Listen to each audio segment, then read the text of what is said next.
lagu pujian. Terima kasih Tuhan. 2, 2, 3 ya. Terima kasih Tuhan untuk kasih setiamu yang ku alami dalam hidupku. Terima kasih Yesus untuk kebaikanmu sepanjang hidupku. Terima kasih Yesusku buat anugerah yang kau beri, sebab hari ini Tuhan adakan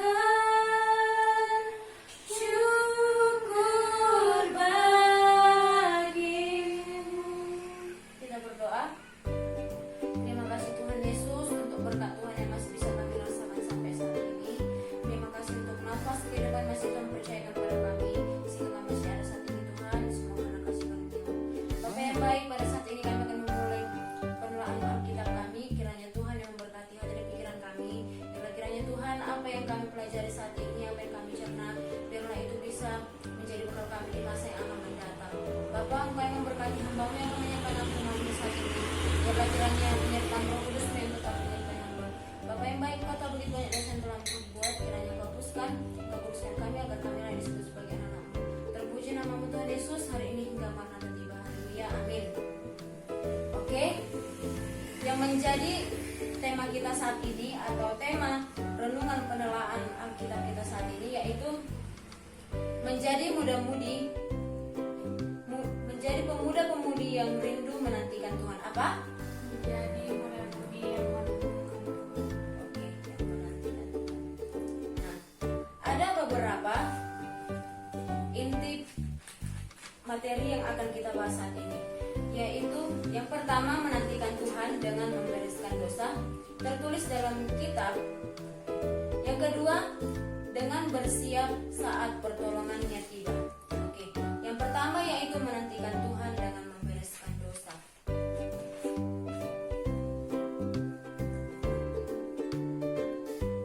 Mungkin seringkali dalam kehidupan kita sehari-hari ada beberapa masalah atau ada beberapa problema yang kita hadapi dalam kehidupan kita sehari-hari, baik itu dalam pendidikan, dalam dunia percintaan, atau dalam keluarga, atau apapun itu. Yang pastinya di dalam hati kita pasti ada kekhawatiran, ada tanya-tanya, mengapa seperti ini, mengapa seperti ini, lalu kapan bisa selesainya, mungkin seperti itu. Nah, seringkali di dalam hidup kita sehari-hari juga ketika kita memiliki masalah, kita malah menyalahkan Tuhan, kita malah menjauh dari Tuhan. Karena apa? Karena seringkali apa yang terjadi dalam hidup kita, apa yang sudah kita rencanakan, itu tidak sesuai dengan apa yang kita inginkan. Sementara skenario Tuhan dengan skenario kita itu sudah sangat jauh berbeda.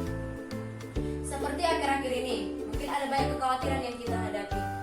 Seperti adanya COVID-19 ini juga sudah sangat mengkhawatirkan bagi kita. Kenapa? Karena ada banyak hambatan yang membuat kita menjadi menghambat. Mulai dari pertama, kita tidak bisa bebas kemanapun, kita harus menuruti beberapa peraturan. Nah, untuk itu saya rindu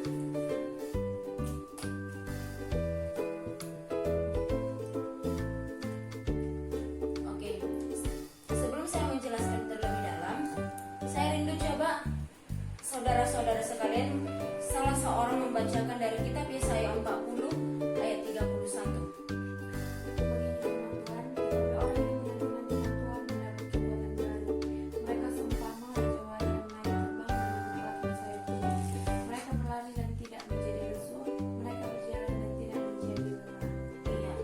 Dikatakan, tetapi orang yang menanti-nantikan Tuhan mendapat kekuatan baru. Mereka seumpama raja wali yang naik terbang dengan kekuatan sayapnya. Mereka berlari dan tidak menjadi lesu. Mereka berjalan dan tidak menjadi Artinya di sini ketika seseorang itu memiliki pergumulan atau kekhawatiran, tetapi ketika dia menanti-nantikan Tuhan, menantikan pertolongan dari Tuhan, maka jelas dikatakan seperti ini, mereka seumpama raja wali yang naik terbang. Dengan kekuatan sayapnya mereka berlari dan tidak menjadi lesu. Mereka berjalan dan tidak menjadi lelah. Nah, di sini Tuhan berjanji ketika seseorang yang menanti-nantikan Tuhan itu, ketika seseorang yang tetap berserah kepada Tuhan, mereka akan tetap kuat, sama seperti raja wali yang dikatakan di kitab Yesaya ini. Nah, kemudian coba dibuka kitab Yeremia 17 ayat 7. Yeremia 17 ayat 7, salah seorang membacakannya. Begini firman Tuhan, diberkatilah orang yang mengandalkan Tuhan, yang menaruh harapannya hanya kepada Tuhan. Amin. Diberkatilah orang yang tetap mengandalkan Tuhan. Mungkin kalau untuk di zaman sekarang ini, apalagi secara kedagingan manusia, mungkin susah kita untuk mengandalkan Tuhan. Karena apa? Karena kita masih terpaut sama nafsu duniawi. Kita masih apa? Tuhan kenapa seperti ini, kenapa seperti ini, seperti itu. Padahal Tuhan memiliki rencana yang indah di balik itu semua. Seringkali manusia kalau dikasih ujian atau dikasih cobaan, mereka langsung mengeluh. Padahal Tuhan tidak pernah memberikan ujian itu atau cobaan itu di luar batas kemampuannya. Tetapi di kitab Yeremia tadi dikatakan, Yeremia 17 tersebut, diberkatilah orang-orang yang mengandalkan Tuhan dan tetap menaruh harapannya. Nah, itu janji Tuhan kepada setiap orang yang memiliki kekuatan, yang tetap mengandalkan Tuhan dalam hal apapun. Kemudian coba dibuka lagi kitab Yeremia 17 ayat 5. Yeremia 17 ayat 5. Coba salah seorang membacakan. Morina. Yeremia 17 ayat 5. Beginilah firman Tuhan, terkutuklah orang-orang yang mengandalkan manusia, yang mengandalkan kekuatannya sendiri, dan yang hatinya menjauh daripada Tuhan. Iya. Mungkin saudara-saudara sekalian, ketika kalian memiliki masalah atau problema, mungkin kalian curhatnya kepada manusia. Ya karena tidak mungkin, karena manusia itu adalah makhluk sosial. Dia juga butuh solusi, dia juga butuh pendapat dari orang lain. Tetapi seringkali ketika dia curhat kepada manusia, yang dia dapat adalah kekecewaan. Ada juga yang menganggap itu sebagai aib. Nah, tapi kalau orang yang tetap mengandalkan Tuhan, seperti yang tertulis dalam Yeremia 17 tadi, katakan berbahagialah orang yang mengandalkan Tuhan. Selanjutnya coba dibuka lagi kitab Yohanes 15 ayat 5b. Ini ayat yang terakhir. Yohanes 15 ayat 5b. Begini firman Tuhan, ia berbuah banyak, sebab di luar aku, kamu tidak dapat berbuat apa-apa. Iya betul. Ketika kita tidak menyerahkan semuanya kepada Tuhan, ketika kita tetap mengandalkan kekuatan kita, maka kita tidak bisa berbuat apa-apa. Itu yang dimaksud dari kitab Yohanes 15 ayat 5 ini. Nah, selanjutnya kita akan masuk ke sesi tanya jawab. Saya ingin bertanya dulu kepada saudara-saudari sekalian.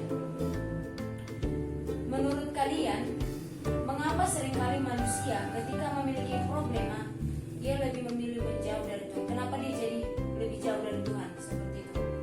Ada yang bisa menjawab? Atau ada yang bisa memberikan saran atau bagaimana? Saya tak, ya mungkin karena kalau misalnya dia punya masalah gitu kan, dia udah berusaha demi kebaikannya, udah berusaha dia sebaik-baiknya gitu, tapi dia memberi kecewa gitu ya, mungkin dia menyalahkan Tuhan gitu. Tidak sebanding apa dengan yang dia lakukan itu, makanya dia kecewa sama Tuhan. Karena memang kenapa sering setelah terjadi seperti itu, seperti yang saya katakan tadi, masih keinginan daging. Oke, yang menjadi, terima kasih untuk Esther yang sudah menjawab. Nah, yang menjadi kesimpulan dari renungan saat ini atau PA saat ini yaitu tetaplah mengandalkan Tuhan, tetaplah menanti-nantikan janji pertolongan dari Tuhan.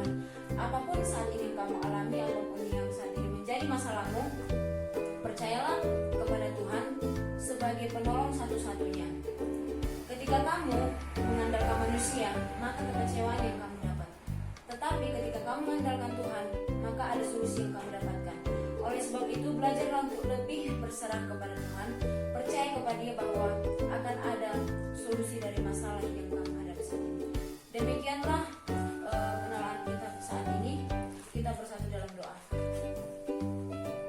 Terima kasih Tuhan Yesus, untuk saat ini kami telah selesai melaksanakan PA kami. Dalam kiranya Tuhan, apa yang kami pelajari saat ini itu bisa menjadi bekal di dalam hidup kami.